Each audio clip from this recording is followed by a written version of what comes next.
Welcome, everyone. We are live. Forgive my tardiness.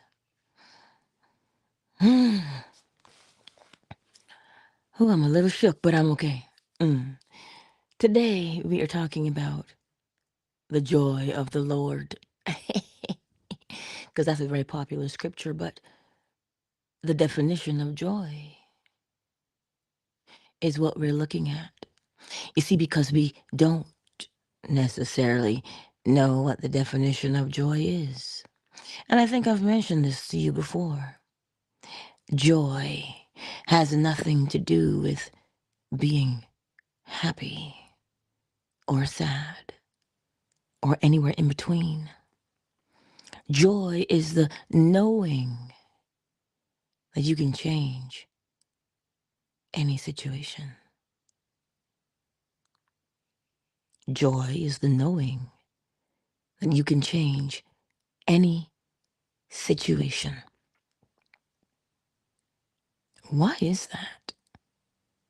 Because the principles teach us that the all is mind. The universe is a mental creation. As within, so without, as above, so below. Everything moves. Nothing stands still, and it moves through stages, always within its same nature, never opposite. And when you see the rhythm or the pattern of it, you know what you're looking at, which will cause you to act, which brings about an effect. Why? Because every cause has its effect, and every effect its cause. And finally, gender. Not to be confused with man, woman, boy, girl, but the generation of an idea, the generation of a mood, so that it can be expressed. And then we start all over again. You see, when you know that,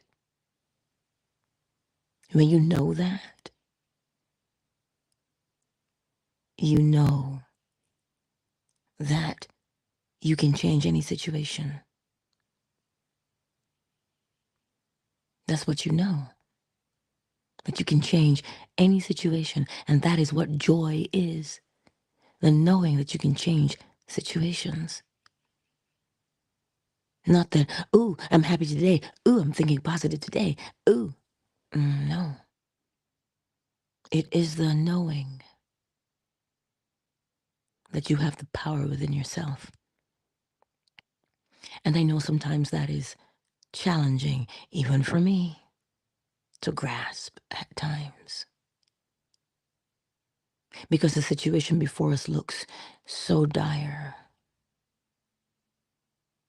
Right?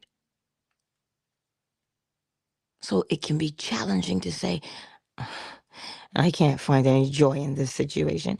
The situation is devoid of joy. Because the joy is not found in the situation. The joy is generated from within you. Why is it generated? Because that mood of knowing, that mood of surety of self, that mood of security, that mood of peace of mind is what you know to be true, thus bringing about joy.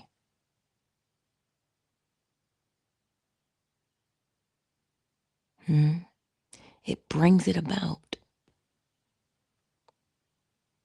So sometimes when we want to use idle words, talking about, because there's a song, the joy of the Lord is my strength.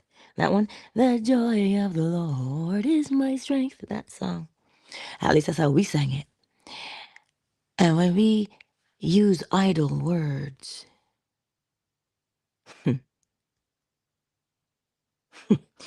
it is not the idle word that accomplishes anything. It is what you deem to be true. that brings about the change, which is what? What you know to be true. For who, I wonder?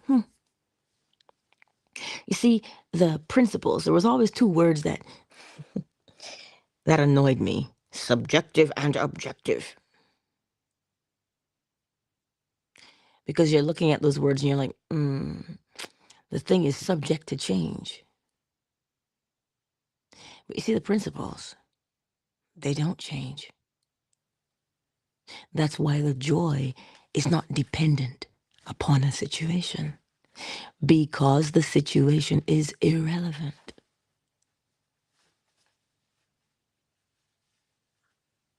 The situation is irrelevant. Because as people, as humanity, we change according to the mood, right? We change according to the situation. We're like kites in the wind. We change direction based upon which way the wind blows. But you see, if you are anchored in the principles, you are steady. Why are you steady? Because the laws do not toss one to and fro.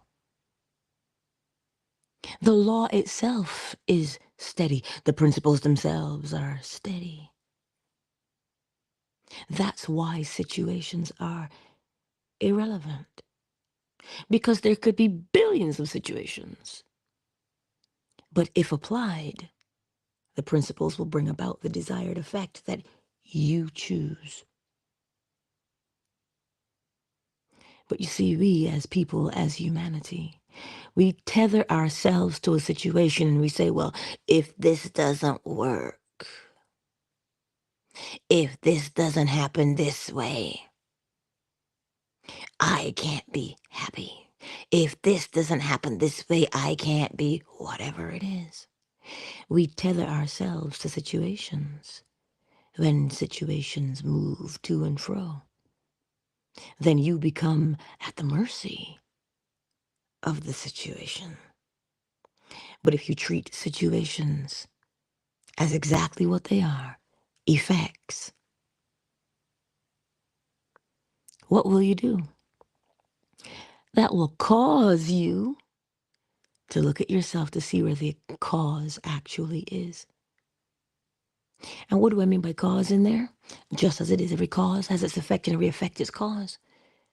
Neville Goddard put it like this.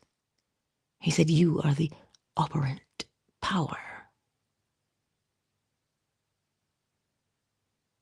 So you see, not that your situation is irrelevant because it doesn't matter. No, that's not what I'm saying. Of course it matters. It matters to you, so it is meaningful.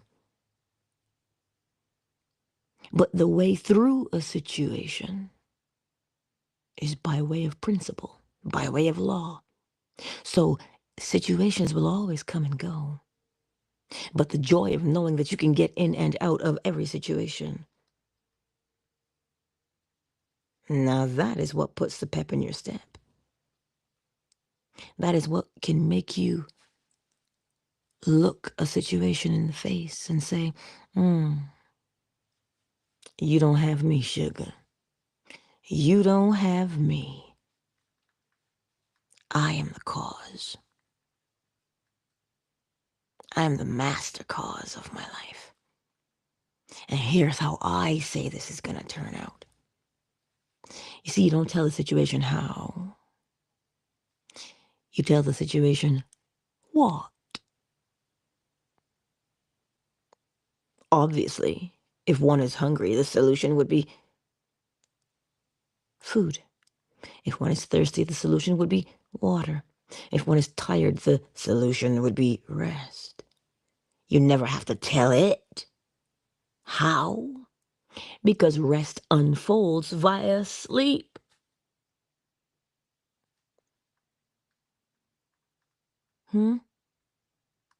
Hunger unfolds via the eating and digesting.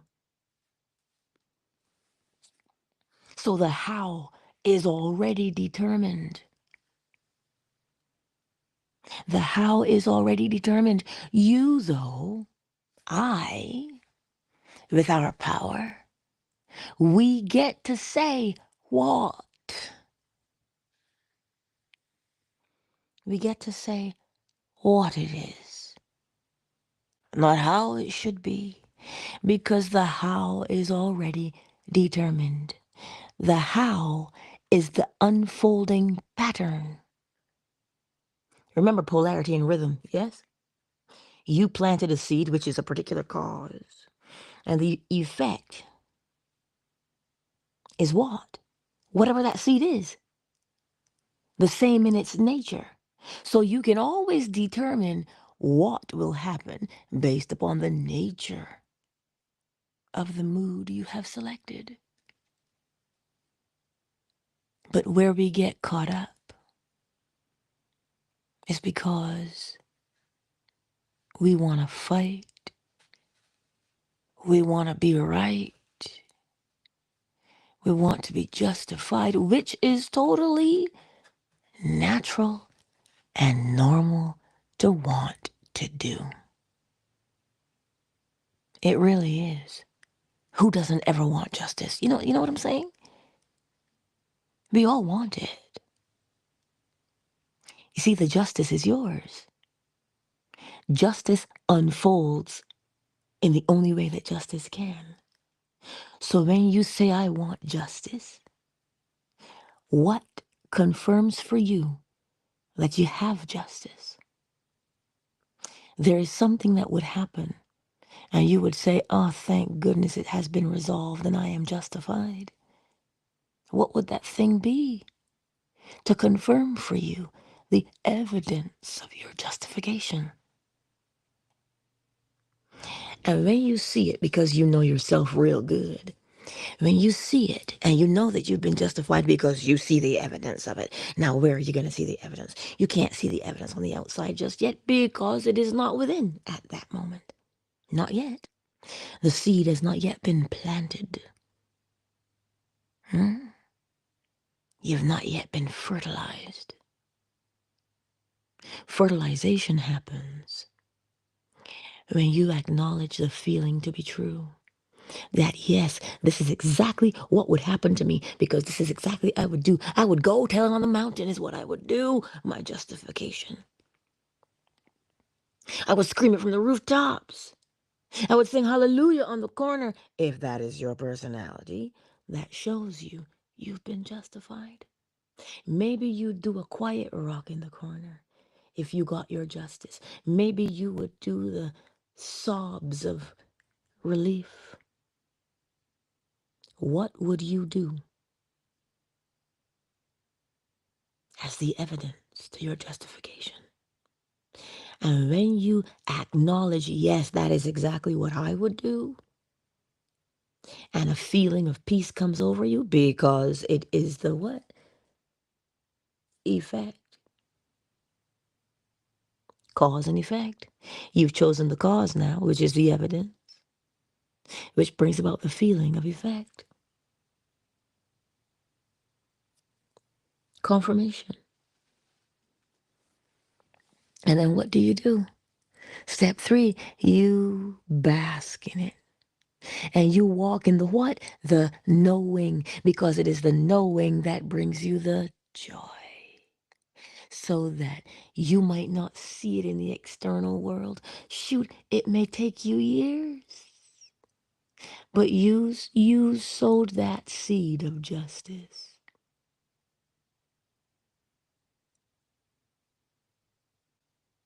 You sowed the seeds of justice. And thereby you must reap it.